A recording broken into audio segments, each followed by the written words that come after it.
welcome you to another edition of our Value Builders Talk Show. And here I remain my humble self, Julius Esther Ibukunoluwa, and I have with me my co-host. I am Oluwa Tife, and today we're going to be talking about another interesting topic. And yes, before I tell you the topic we'll be discussing today, our guest is here on seat, and I would like to introduce him, Pastor Alfred Dagod. It's a pleasure to be here. I am honored that you find me suitable for this purpose. You're welcome, sir.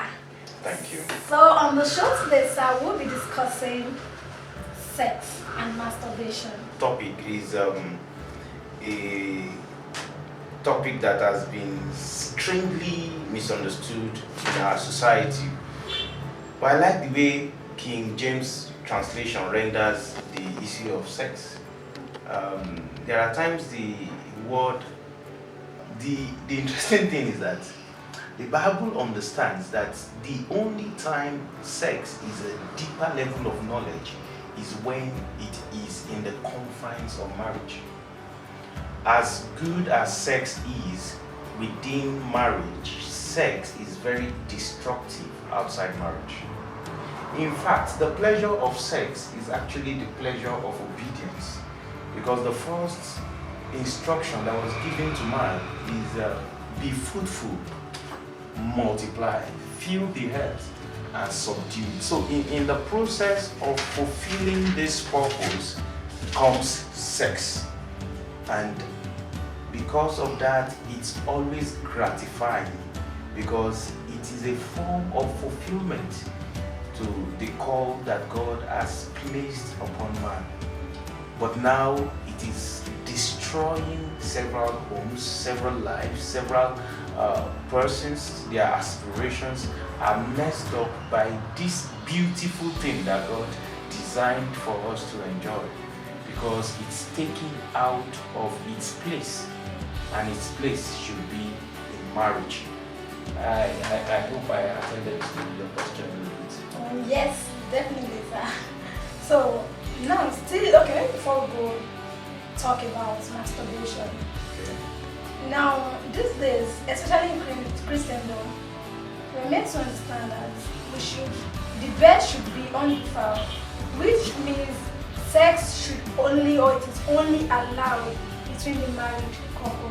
Yes. So now I want to ask this question: that is it to guide against excessiveness in the society, or because it is actually a sin, or because it is actually God's commandment?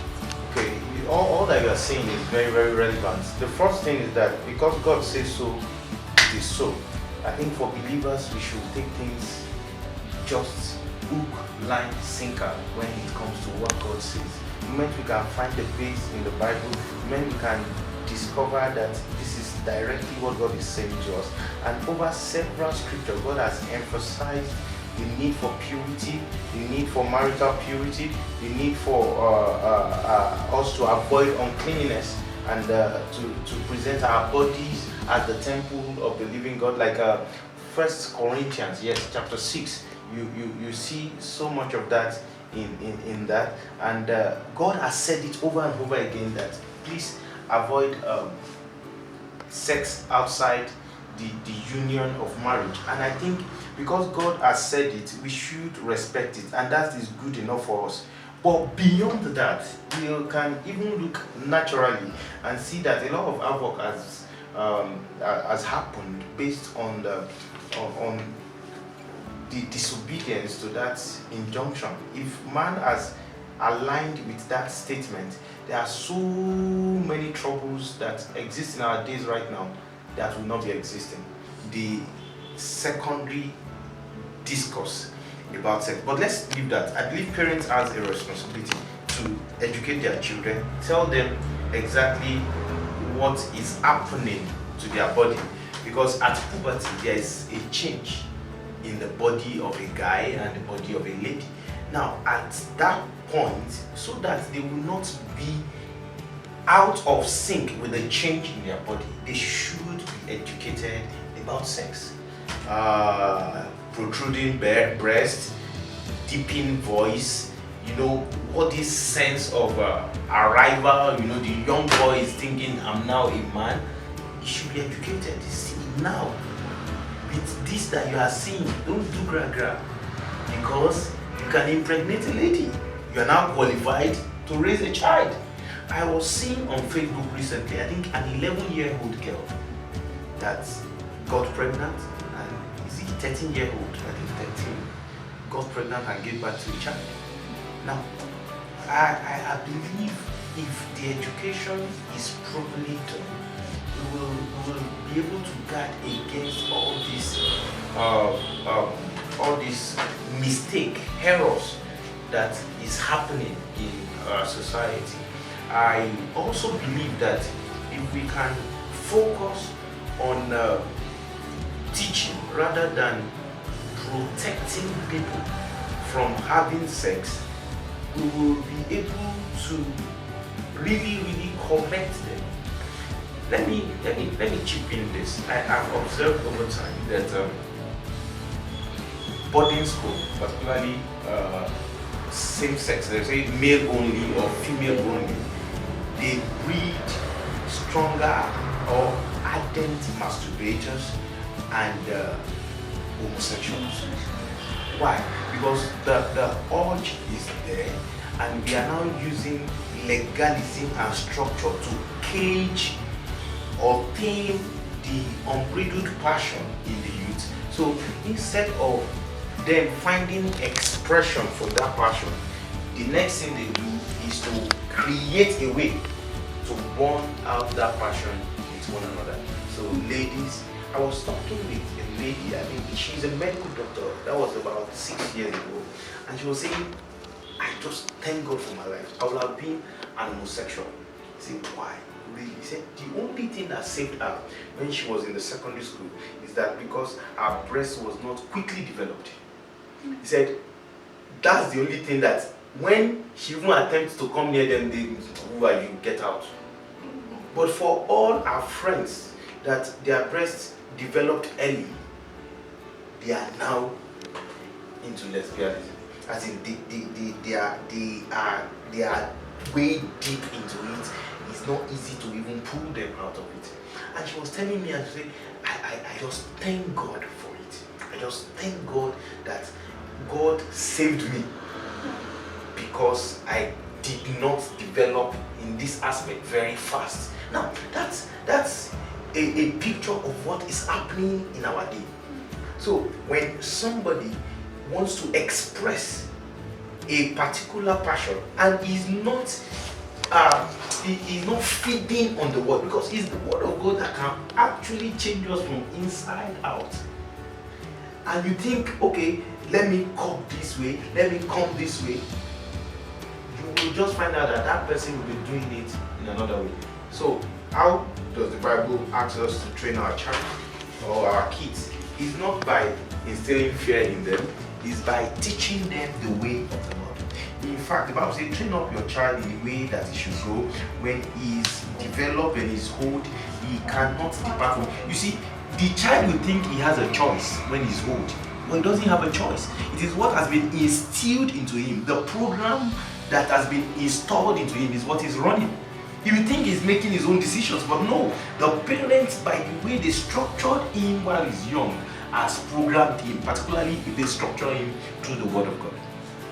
So, I don't think the present day is suffering from,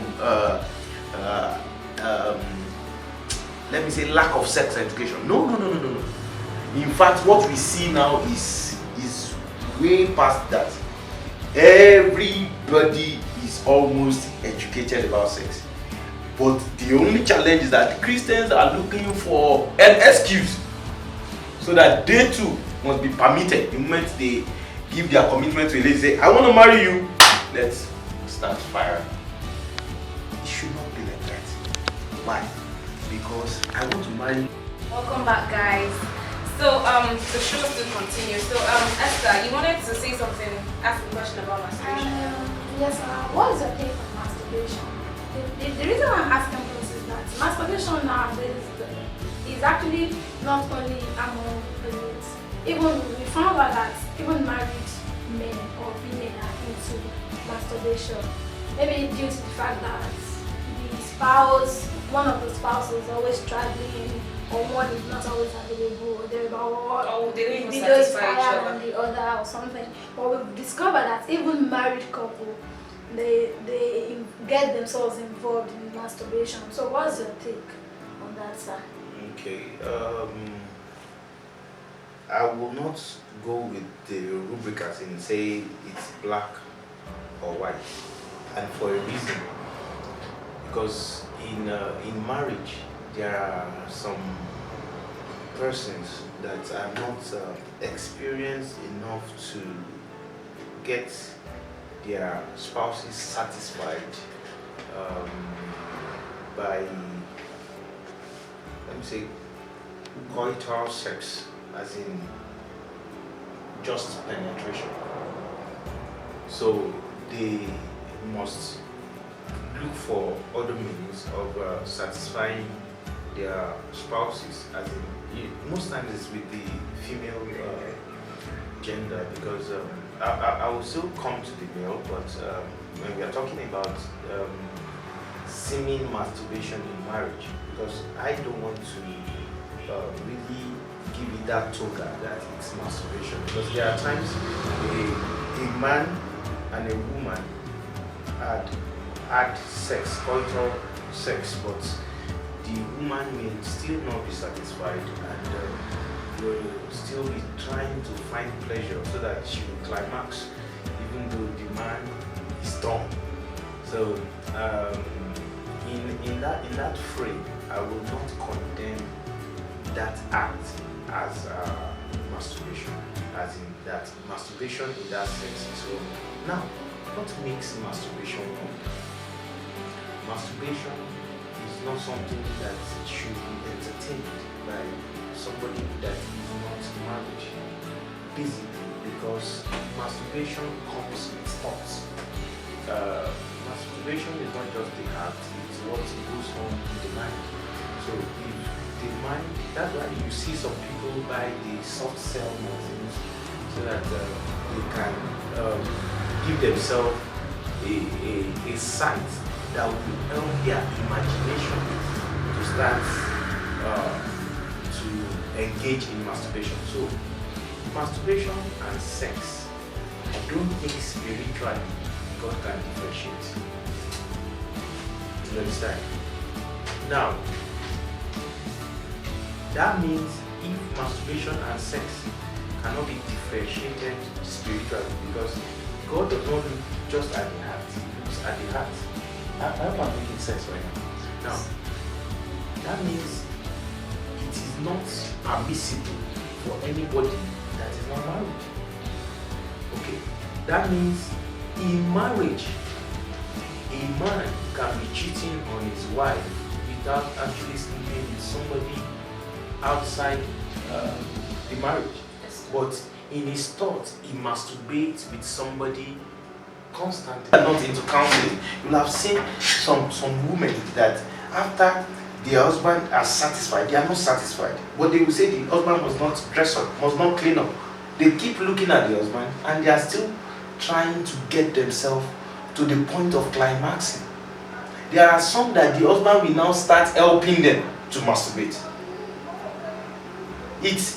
There are some that, let's just leave the divergent scenarios. But masturbation, it's all about who is in your mind. Now, if somebody is not married, he's not supposed to be masturbating at all.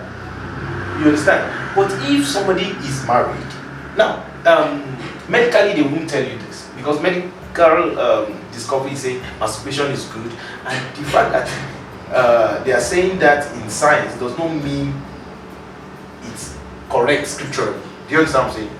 So if two persons are married and one is not available and the other one is desirous of having his partner and decide to touch himself, do anything with his partner in mind, I can't tell you that, this very scripture legalize that, but I believe I have accepted that during counseling sessions and say, oh, it's okay, it's okay. As long as they have each other. Yes, yes. Put your partner in mind. Because if you shift to another person, you are cheating on your partner.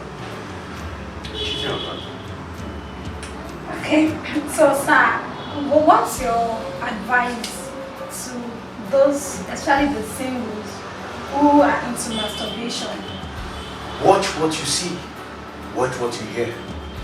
You know, it's all about what goes into your heart. Ask most singles that are seriously engaged in masturbation. I've discussed with a guy before, and he said the only time he doesn't masturbate every night is when he has a project that he needs to complete.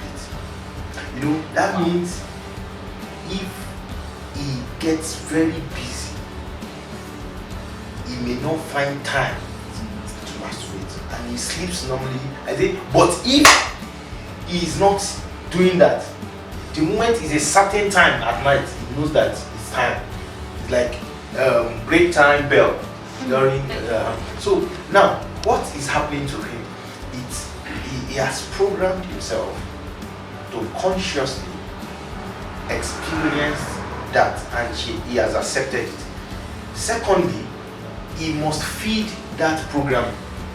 He must feed that program, because if you are not connected to a possibility, there is no way your mind can create that reality. I'm telling you. Maybe as in reading all those So articles, to assist the mind to create the reality, a masturbator will actually need pornography, or you just need something, not something that you will see, or he or she may have a dangerous relationship. You understand? There may be somebody that makes it possible, somebody that the person is just within reach, and the person speaks sex every time. The person is like a possibility if I decide to fall. The person is a possibility if I decide to have sex. The person, I know that if we twitch the scenarios, this man will have sex with me, this lady will have sex with me. Now that person is the pornography. That person is the soft cell magazine. That person is the possibility in the mind of the masturbator. Hey, that means if you can cut all the bridges, you break away from the possibilities, you will have a sound mind. Now, the most important way to break off the addiction of masturbation is by positive meditation.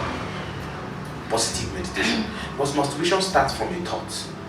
Now, you must encourage that first thought before you start the act.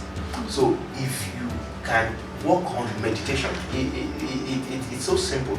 You focus on the Word of God. You focus on the Word of God. Focus on the Word of God. At a point, the Word becomes a mighty tree in you, and that which you are addicted to becomes too weak for the Word of God. That means the Word has gained roots in you, and you are able to overcome it. So, at times, prayer also helps, because prayer brings us information that we may not be able to reach by ourselves.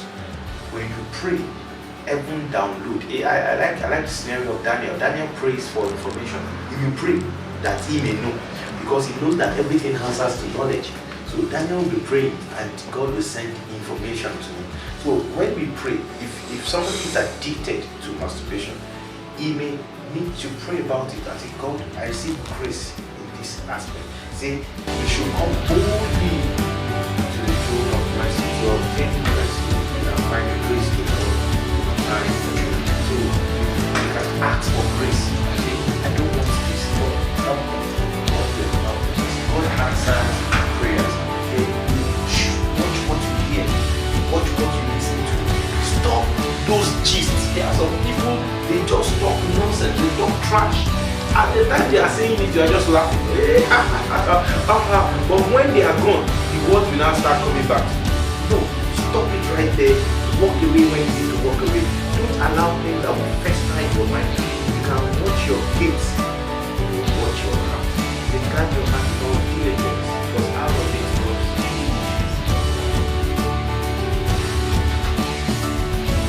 I don't know.